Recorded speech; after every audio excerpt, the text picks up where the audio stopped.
Okay, I'm going to take the outer tie rod off. It has a cotter pin and a castle nut. And I think it just pops right off pretty easily after that. So I'm going to use a needle nose pliers, straighten it out, and we'll come back to it.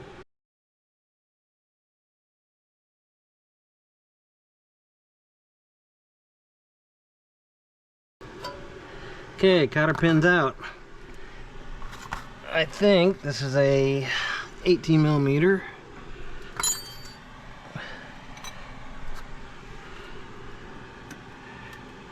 It is.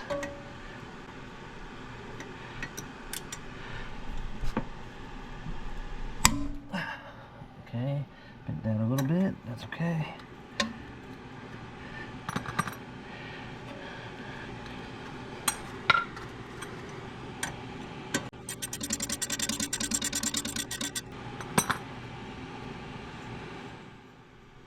So we'll have to use the puller.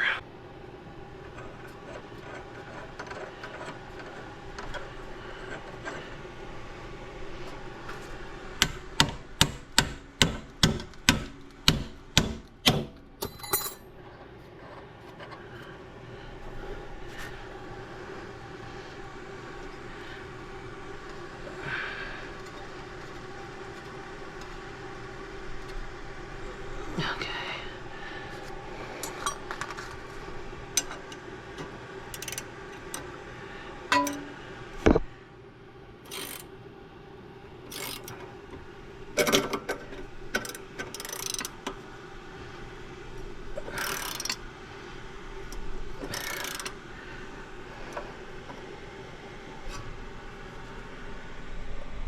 Okay, I'm gonna use a regular 18 millimeter because I don't want to mess up my ratcheting wrench.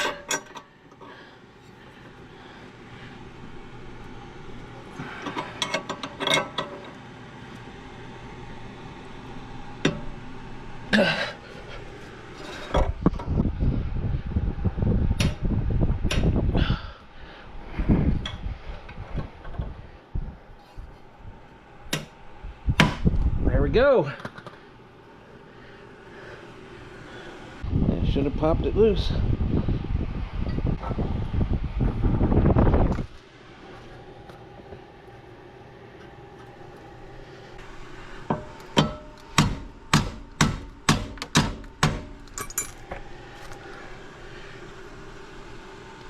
Oh. Okay. Gonna snug this up a little bit because I forgot to knock this one loose. And it's going to be a little bit harder to do without some tension on it. Should be a 21 millimeter. Okay.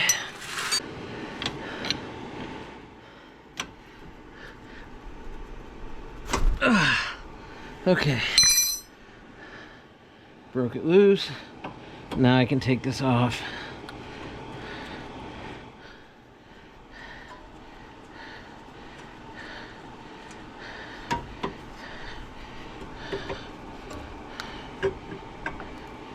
Okay, gonna put that there for now. Now they want you to count the number of turns it takes to take this off.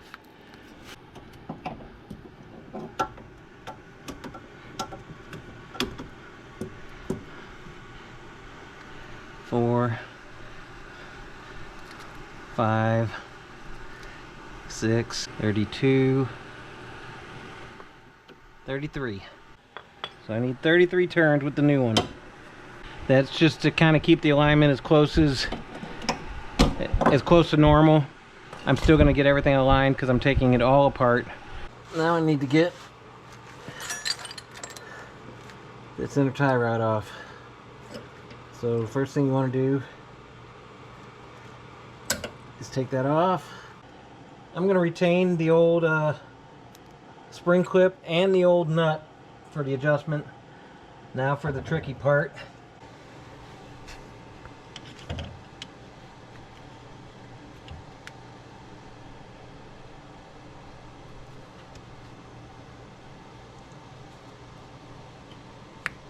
Okay, got that off of there.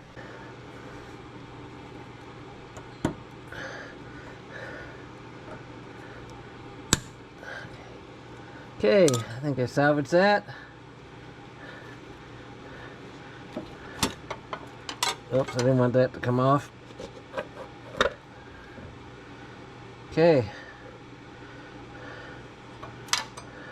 So this is a balance vent tube. I'll put that somewhere where it won't get lost. That is way too loose. Okay. One thing you have to do whenever you're cleaning these out or removing these is there's a rivet up here. I don't know if you can see it or not.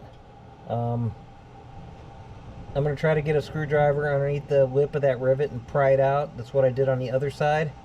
And that is a stop to keep this thing from untwisting just from use. So I'm going to put the camera down and mess with this for a while. I bought this fancy Maddox tool. It's got a bunch of different size crow's feet wrenches that will fit the piece here. To check that, I'll just take it out, make sure it fits the one that's coming out. It does. It is a 33.6 millimeter, and then I put it back in the piece, and then this slides over the whole shaft.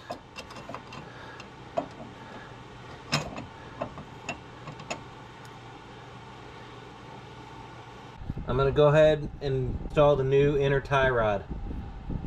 One thing that you might notice here, the flats are smaller than the outer portion. That means the tool I have won't just slide over the end like the old way.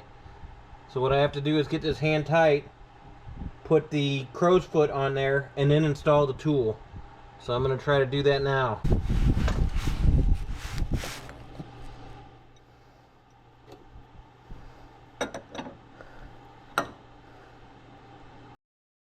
It's already pre-treated with some Loctite, so that way you're supposed to use Loctite. It's got some pre-treating of Loctite on the threads, so I didn't add any. I'm gonna go with just that. And then the torque on this, I think the manual said between 56 and 64. I did 60 on the other side, so I'm going to do the same thing on this side.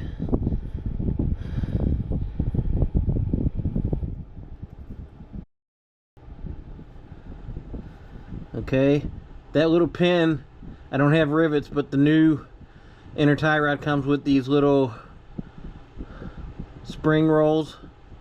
So I will put one on each side. They're on opposite sides of each other.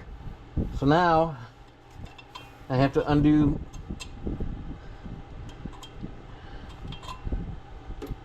here's the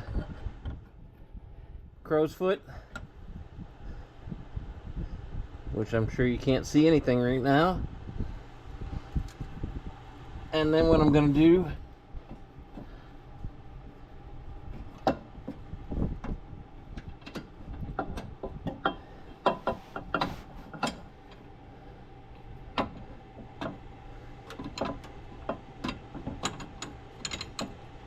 get that all the way on there.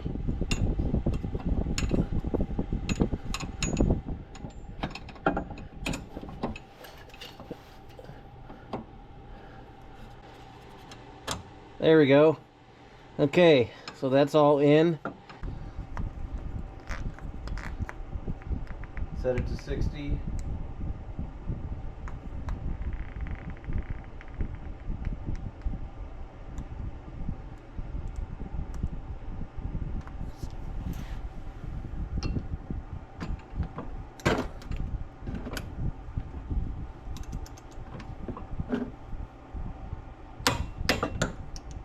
Double check it. Okay. So that's done.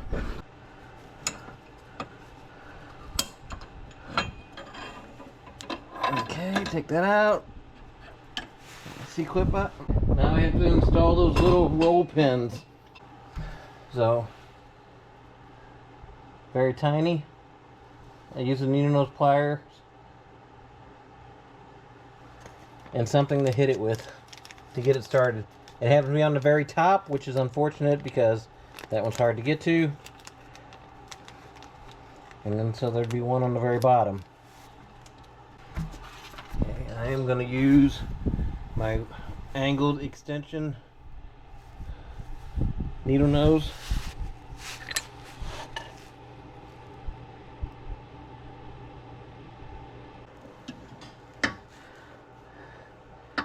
I might not be able to show you guys while I'm doing this. Okay, I got it in. It was no small task. The other side didn't end up right on top. So, I don't know if you can see the pin there. It's right there. So, I had to hold it with the needle nose, line it up, and then since there's no room to swing a hammer, I put my screwdriver inside the rack and then pry it down on it and got it to start, and then just pried it the rest of the way in. So now I got to do the lower one. Hopefully it'll be a little easier because I can actually use a hammer to tap. And I think I can use a regular needle nose because I'm not trying to go around something. By the way, I love that little magnetic light.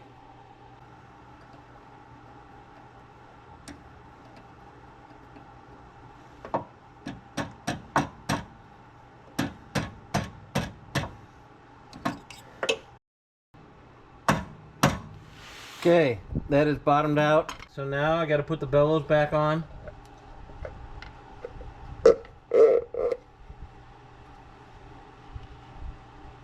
One thing that I still have to do is actually put this vent tube in.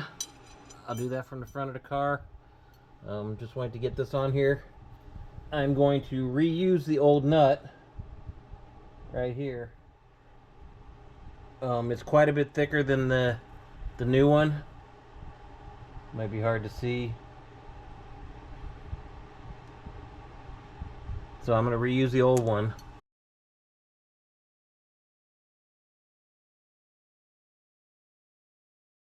I'm going to edit this. I forgot to put the little spring clip on for the bellows. Okay, so now I'm back on schedule. Time to install the stainless steel wire tie on the bellows. The one that came with the kit didn't seem to work very well on the other side, so I just bought some from Harbor Freight that I'm hoping are long enough. The one thing I need to do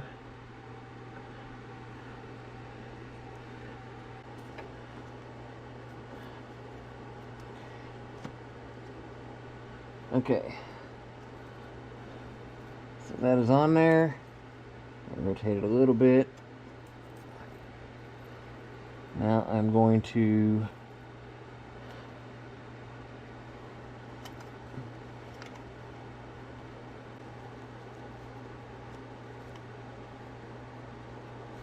that actually seems to be working pretty well. I am going to use the pliers or channel locks to pull it a little bit tighter. In this case, vice grips, because I have them handy.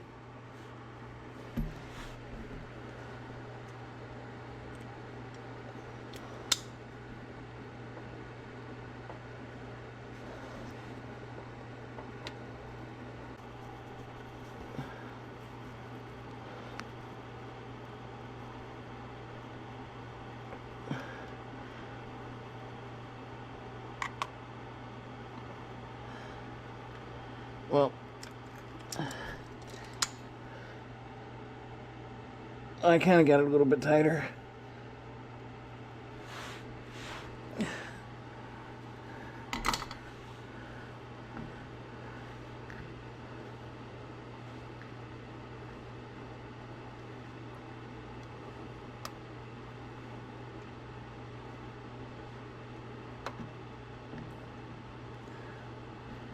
Okay, I'm going to cut that excess off, and then we'll call it good.